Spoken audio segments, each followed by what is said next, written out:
Hello. I wanted to go over what I talked about somewhat about stamp bead making. I'm not sure if you can see this, but I use my templates here, and on this one is 16 millimeter beads. I lightly scored out 2 beads. I pre-drilled the center of each one. I first make a line here that's 18 millimeters from the center, the edge. But anyway, there's 2 beads in there.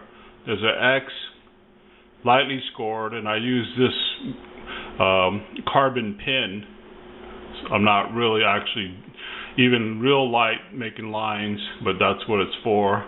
And then I use my little, my smallest drill to pre-drill, so you'll see that. And but also I'm using my stamp that I've already measured. The stamp is 5 millimeters, so the idea is I'm going to put 4 stamps and go from there. And so that's the beginning right there, the layout, and we'll go from there. So as you can see now, basically have my 4 stamps on one bead side, and I don't know if you can see again my little layout, but I know you can see my pre-drill. That'll be one of the bead holes. I got my center, but my first stamp basically is my reference point. I did this one first, and now I know how far to go. I'm using that line there. I can see it, but I don't think you can see it in your on the camera. But it's not a heavy score. I got it flat, 1 strike, and that's what I'm saying, you know. And again, I flip it around. This is 22 gauge silver sheet. Again, I know how far I have to be from that center reference point, and I even it out, 1 shot. And see, I'm not using a heavy hammer. I'm using a basic ball peen hammer. My strikes are all designed. I got them down in my arm how much I have to do according. It's just all practice. And you see, again, I'm turning it here. I got my reference point in the center. The stamp is flat. And there it is. Our bead's ready to go. So you see I got my little pre-beads cut out now, and you can see the 22 gauge sheet that I used. They fit right in there. I use a tiny saw blade, so they go pretty fast. It takes probably about a minute for me to go around there. So you can see if I want to lay out the whole sheet. This sugar bead necklace is for somebody up in Seattle, so I figure I might as well start this with talking to you. But anyway, again, I'm using my ball peen hammer to start, and not my largest hole die. That would be my second. There's my second largest. Make sure it's clean. Even just a tiny little flake of silver will embed itself in there. And see, I got it upside down again. There's the front. And to control my power, I just use a rawhide hammer.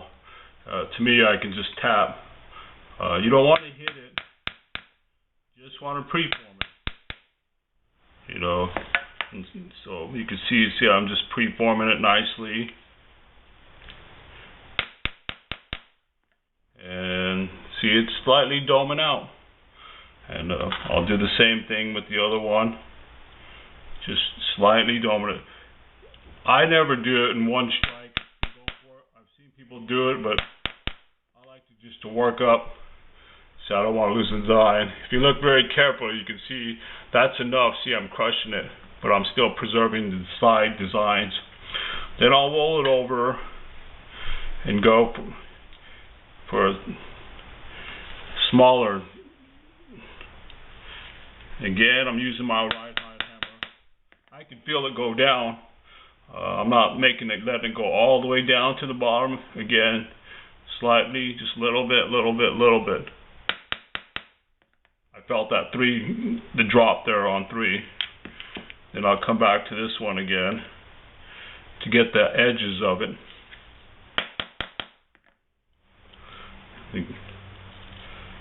Come back again. Each time I do that, I can feel it go down. So I got a lot to work with. And this is my my final depth, and it's going to be a close one. Again, see how I felt it give.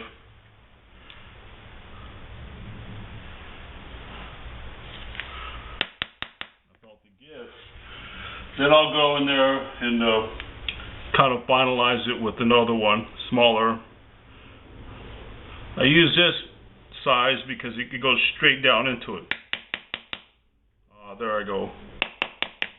And as you can see, I'm kind of just slightly going around to make it round.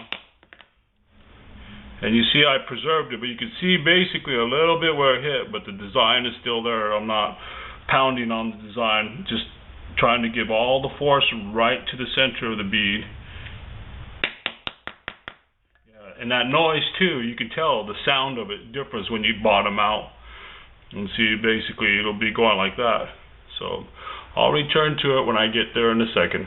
So here we are after we domed out our beads half, and I can see closely that I didn't lose very much at all of the imprint, so which is nice. But now we have this little lip to deal with.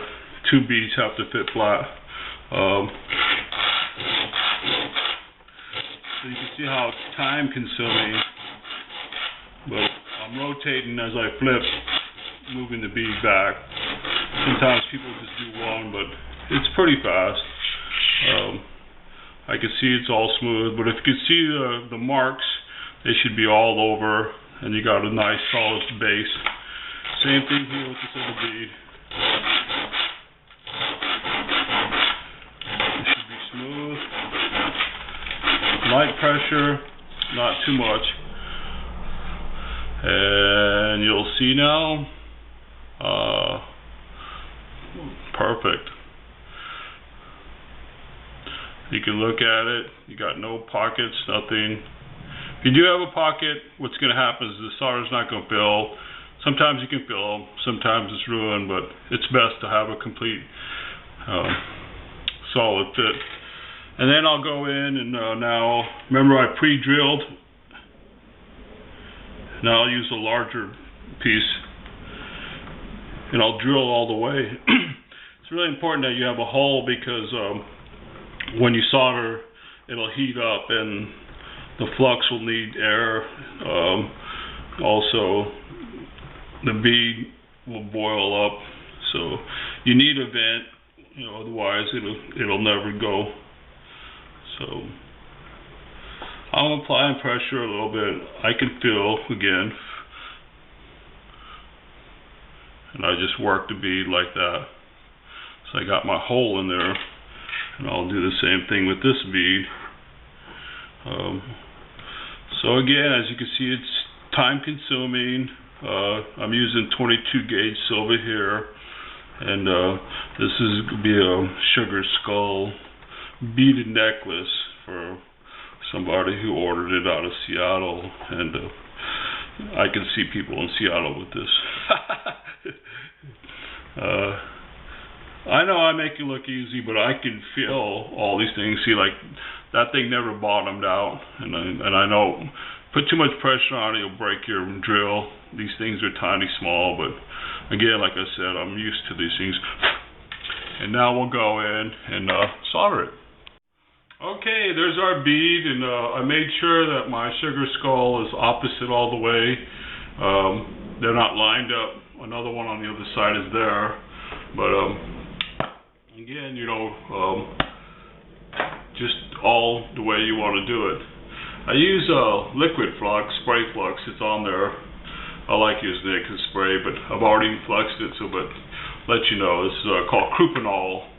I don't like paste flux because it's really messy and you can't see things.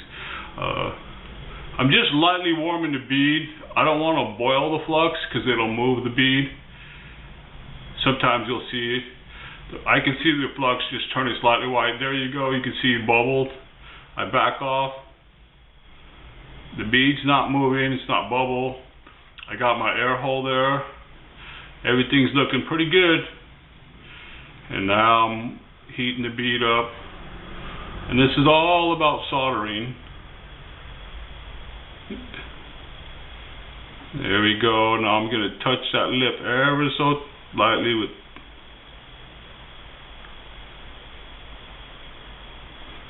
There we go. And then I'll apply some heat to the top. Let the solder go everywhere. And there it is. One at a time. One at a time. And the sugar skull bead is almost done. And we'll continue on here in a minute.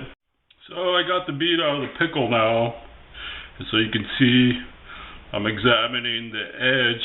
I see no holes, no gaps. It's soldered really nicely. And you can see I got skull opposite. Nice. Exactly the way I want it. Now we got this kind of a sharp edge, but since the solder went down, I can smooth it out. You can use sandpaper like I had, rub the edge really quick, but I'll just run it on the quick boredom, on the course before I patina the design, and then we'll be ready. So there we have it, our sugar skull bead, one of them, sterling silver, 22 gauge sheet, easy solder, liquid flux. I showed you how I put it together, how it's smooth now on the edge. I patinaed it or oxidize it. I use a liver of sulfur. I buy it in powder, liver of sulfur, add a little bit of water. I only use drips at a time with a little bit of brush. But of course all this is going to be done in production today. I'm just showing you one at a time. I have this all laid out and a bunch more beads already made. But some people express, but see, I like it every other side like that. And so when you wear it, you can see it. The skulls on some of them are going to be reversed. Also, I want to caution you, it's really hot inside the water when you have a little tiny hole like that. When you pickle it, pickle will still be in there. So when you pick it out of pickle, kind of just blow. Pickle will come out. Be careful. Stuff is always inside these. And even when you give it a good rinse to make sure, it's nice and clean. And so if you have any questions, let me know. And that's our sugar skull sterling silver bead, handmade. Now, one down, 40 more to go. Have a good day.